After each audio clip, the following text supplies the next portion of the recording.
We begin tonight on a sober note. A Ugandan military helicopter tragically crashed at the airport in Mogadishu, Somalia, claiming the life of 5 brave service members. And now, let's not rush past this.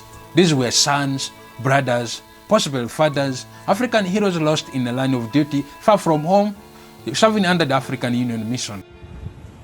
A Ugandan military helicopter crashed at Mogadishu airport in Somalia on Wednesday, a Ugandan military spokesperson has said. Felix Kulaije said 3 of the helicopter's 8 occupants had survived, though did not provide details on the fate of the other 5. He added that emergency responders were trying to extinguish a fire at the crash site. Yeah, our thoughts go out to their families, friends, and fellow soldiers. Listen, we joke a lot on this show, but some stories deserve a moment of silence, even if the headlines won't give them one. Now, the investigation is ongoing, but let's be honest, if African military investigations were planes, they would never take off. Yeah, Uganda says it's looking into it. Translation. Some guy with the notepad just landed in Mogadishu asking, so, who saw it? No, first wait, let me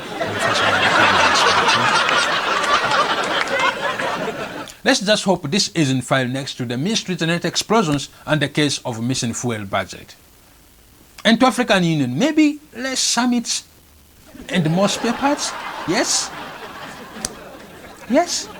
Meanwhile, the US Agency for International Development, USAID, has official pact and said, we are out. That's right, America just ghosted Somalia harder than a Tinder date in Nairobi. They didn't even leave a goodbye cake or an exit memo. Yeah, 1 minute you're on a strategy meeting with you said the next minute you're googling how to build a well with no money.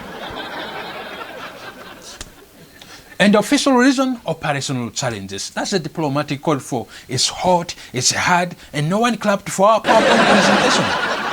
Yeah, even the Taliban was like, might be like, yo, at least tell us you're living, man. Yo, we exist because of you, man. You can't just ghost us like that. Yeah. Honestly, you said living in Somalia is like someone abandoning a plant after watering it once and then blaming it for not thriving. Sorry, man, you just wasn't growth-minded enough. Yeah. And now, let's talk about that neighborly love in the Great Lake region. Yeah, the UN just dropped a receipt saying Rwanda is exercising command and control over the M23 rebel groups in eastern DRC. Yeah, and Rwanda responded like every African politician caught on camera. That must be a Photoshop.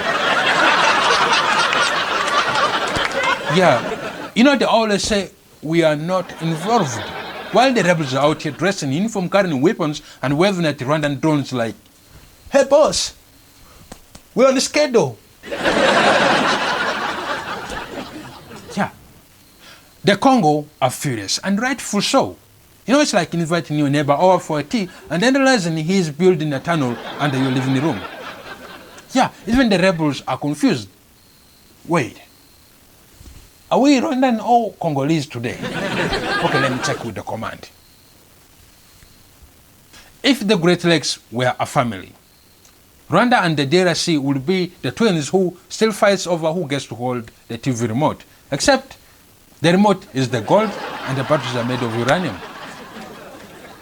Yeah. So this week in Africa, heroes fell from the sky, America quietly left the WhatsApp group, and Rwanda might be moonlighting as a rebel manager.